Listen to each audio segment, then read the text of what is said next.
Here's something that looks like a bug but isn't. In Java, take a byte holding 127, add 1, and you get negative 128. It wrapped around. That's not a mistake. It's a direct consequence of how Java stores numbers in bits. By the end of this video, you'll understand every data type, exactly where each one lives in memory, how it's represented down to the bits, and the classic traps, overflow, why 0.1 plus 0.2 isn't 0.3, and why comparing integers with double equals bytes people. Let's build it from the ground up. Let's start with the definitions. A variable is just a named box in memory that holds a value, and its data type is the crucial part. The type fixes how many bits the box takes, what values are legal in it, and what operations you're allowed to do. Java is statically typed, which means the compiler checks all of this before your program ever runs. That's a feature, not red tape. It catches an entire class of bugs at compile time instead of at 2 in the morning in production. Types are the compiler's safety net. Every type in Java falls into one of two families, and this distinction explains almost everything else. Primitives, there are exactly 8, hold their value directly in the box. Reference types, everything else, strings, arrays, and all your own classes, don't hold the object itself. They hold a reference, an arrow, to an object living on the heap. Keep this split in mind. It's why primitives and objects behave differently with equals, with null, and in memory. Here are all 8 primitives, and it's worth memorizing this table. For our integers, byte at 8 bits, short at 16, int at 32, and long at 64, note the capital L suffix on long literals. 2, our floating point, float at 32 bits with the F suffix, and double at 64, the default for decimals. Then char, 16 bits, holding a single UTF-16 code unit. And Boolean, true or false.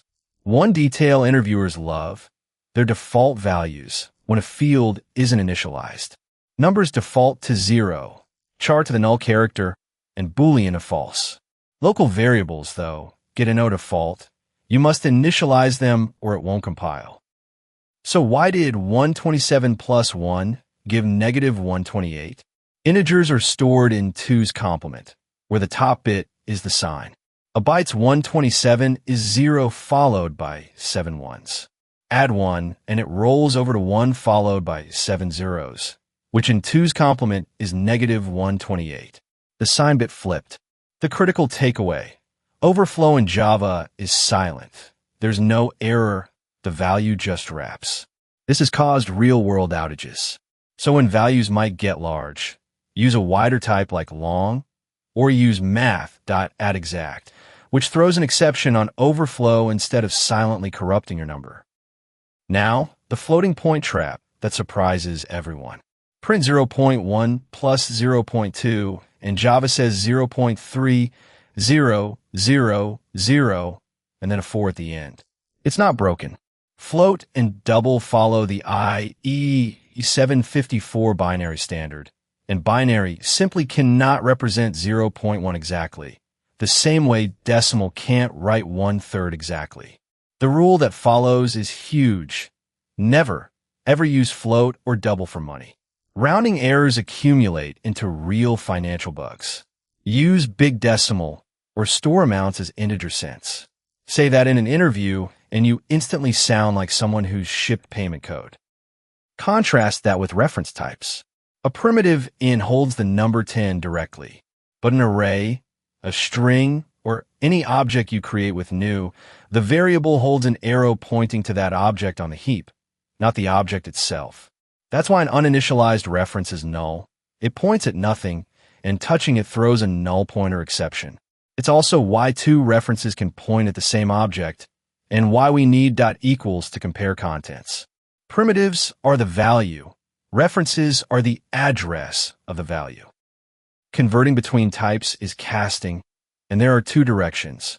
Widening, going from a smaller type to a larger one, like into long or into double, is automatic and safe. No data is lost. Narrowing, going from larger to smaller, like double to int, is dangerous. So Java forces you to write an explicit cast to say I know what I'm doing. And it truncates. Casting 3.9 to int gives you 3. It chops the decimal, it doesn't round. Also watch narrowing into a small integer type. It can wrap around just like our overflow example. Widening is free and safe. Narrowing is manual and lossy. Every primitive has a wrapper class. It has integer, double has double, and so on. They let primitives act as objects needed for collections like lists. Converting between them is automatic, called auto-boxing and unboxing. But here's a famous trap. Compare two integers holding 127 with double equals, and it's true. Compare two holding 200 and it's false. Why? Java caches small integer objects from -128 to 127 and reuses them. So the small ones are literally the same object, but 200 creates two different objects and double equals compares references. The fix and the rule. Always use .equals to compare wrapper objects, never double equals. Variables also come in 4 kinds by scope and lifetime. Local variables live inside a method. On the stack, they get no default, so you must initialize them, and they vanish when the method returns. Instance variables are fields, 1 copy per object, stored on the heap with the object, and they're auto-defaulted. Static variables belong to the class itself. 1 shared copy for all objects, stored in metaspace, also defaulted. And parameters are the inputs to a method, effectively locals. Knowing which is which tells you where it lives, whether it has a default, and how long it survives. A few essentials to round it out. Since Java 10, var lets the compiler infer a local variables type. Var list equals new array list, no repetition, and it's still fully static typing, just less to type, and only for locals. Literals have suffixes capital L for long, F for float, 0x for hex, and you can put underscores in numbers like 1_000 for readability. Watch integer division. 5 divided by 2 is 2, not 2.5 because both are ints. It truncates. You need a double to get the decimal. And final means the value can't be reassigned. That's how you make a constant. Let's look at what a variable slot really contains, because it explains everything. A primitive slot literally holds the value. Int x holds the number 10, right there in the box. A reference slot does not hold the object. It holds an address, an arrow, and the actual object lives somewhere else on the heap. So copying an int copies the number, but copying a reference copies only the arrow, and both arrows point at the same object. That's the whole reason double equals and .equals behave differently. Here's a rule that confuses beginners. Fields, the variables that belong to an object or a class, get automatic defaults, 0, false, or null, because their memory is wiped clean when it's allocated. But local variables inside a method get no default at all. Why? A local lives in a stack slot that gets reused, so it may hold leftover garbage. Instead of letting you read that garbage, the compiler enforces definite assignment. It checks every path and refuses to compile if you might read the variable before setting it. It's protecting you. When does a class actually come to life? Not at startup, but lazily, on first active use. The first time you make an instance, call a static method, or read a non-constant static field. The JVM loads the bytecode, links it, giving every static field its 0 default, and then, on that first use, runs the initialization phase exactly once, executing your static field initializers and static blocks from top to bottom. It's thread safe because the JVM holds a lock during that one time init. When you write new, 3 things run in a fixed order. First, the superclass constructor, all the way up to object. Then your instance field initializers and any instance init blocks, interleaved in the exact order you wrote them in the source. And only then the body of the constructor you called. So if a field is set to 1 by its initializer and then to 9 in the constructor, it ends up 9 because the constructor body runs last. Init blocks are handy for setup shared by every constructor. Here's a subtle one that bites real teams. A static final constant whose value is a simple literal is a compile time constant, and the compiler inlines it. It copies the literal value directly into the bytecode of every class that uses it. So if library version is 1 and app prints it, the number 1 is baked into app's bytecode. Now change version to 2 and recompile only the library. App still prints 1 because it never looked up the field. It had the old value hard-coded. The fix is simple. Always do a clean rebuild of everything. A concurrency gotcha almost nobody mentions. For long and double. The two 64-bit types. The Java spec allows a write to be split into two 32-bit halves. So if one thread is writing and another reads in between, the reader can see a torn value, the new top half stitched to the old bottom half, a number that was never actually assigned. Every other primitive and every reference is atomic. Only long and double have this risk. Declare the field volatile and the 64-bit read and write become a single, indivisible step. Watch this pair. Byte b equals b plus 1 does not compile because b plus 1 is promoted to int, and an int doesn't fit in a byte without a cast. But b plus equals 1 compiles fine. Why? Because compound assignment is defined with a hidden cast. X plus equals y actually means x equals cast to xs type of x plus y. That's convenient, but it means plus equals can silently truncate. Byte b at 100 plus equals 50 becomes negative 106, and the compiler never warns you. Here's a famous real bug from Joshua Block titled Nearly All Binary Searches Are Broken. The textbook midpoint, low plus high divided by 2, overflows. For a large array, low plus high can exceed the maximum int and wrap around to a negative number.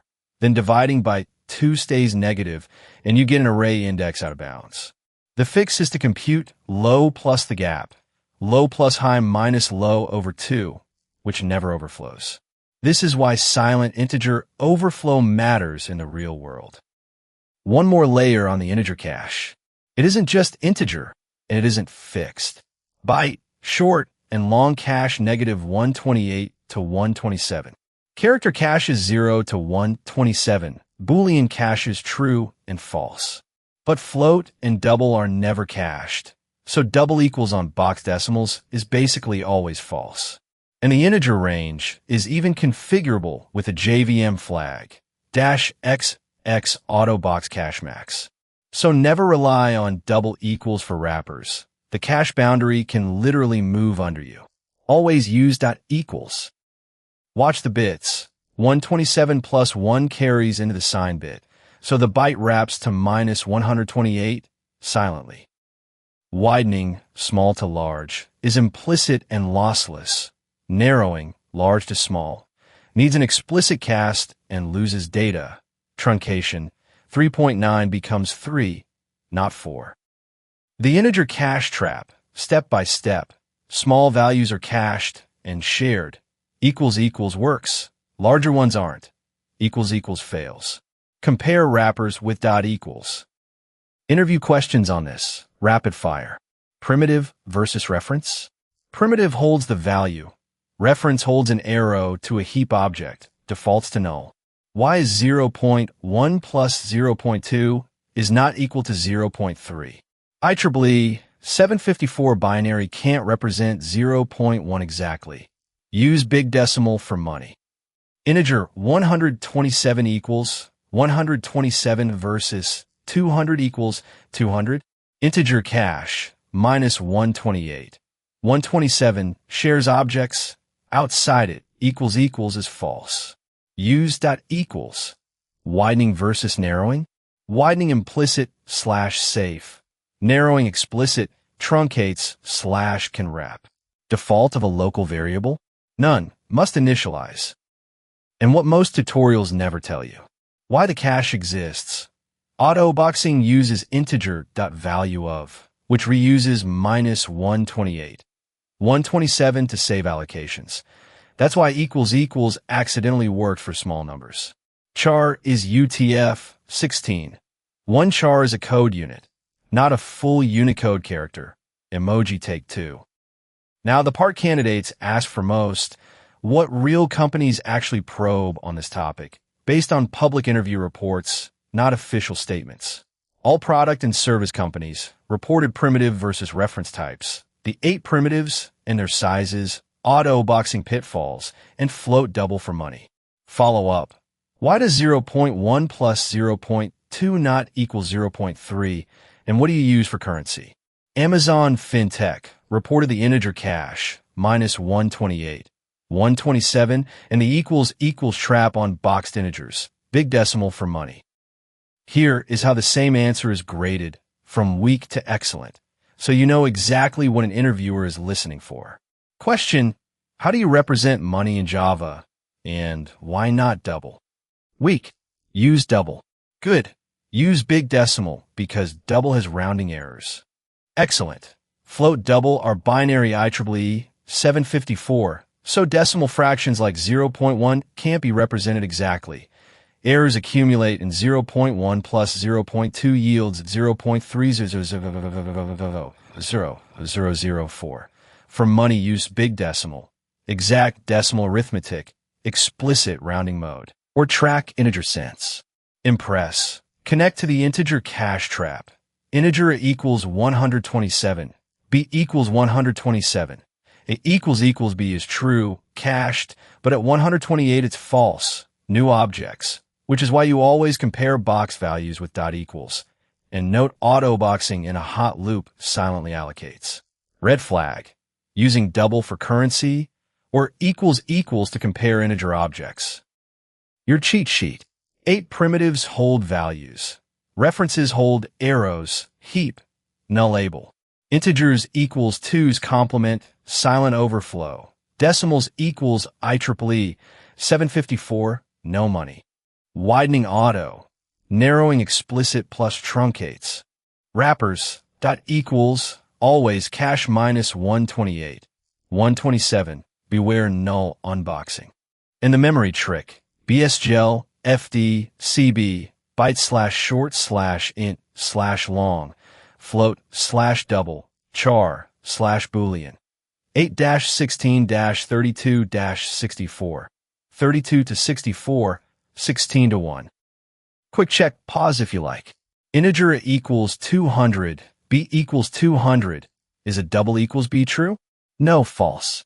Double equals, it compares references, and 200 is outside the integer cache, which only spans negative 128 to 127. Always compare wrappers with dot equals. Quick favor: if data types make sense now, write down to the bits, hit subscribe, and turn on the bell. Every video goes 0 to deep, with new uploads and daily updates. Thanks. Now let's recap. Let's lock it all in. A variable is a named, typed box, and Java checks types at compile time. 8 primitives hold values directly. References hold arrows to heap objects. Integers use 2's complement and overflow silently. Decimals use IEEE 754, so never use them for money. Widening casts are automatic. Narrowing casts are explicit and can lose data. Use dot equals for wrapper objects. Remember the integer cache trap. And there are 4 kinds of variables: local, instance, static, and parameter, plus var for inference and final for constants. That's Java's building blocks completely. And that's variables and data types completely, from the 8 primitives to 2's complement, IEEE 754, casting, wrappers, and var. If it delivered, like, comment, and subscribe with notifications on. We post new videos and daily updates, every 10 to deep. Next up, reference types, strings, arrays, and wrappers in depth. This is Codivora, engineering explained. Keep building.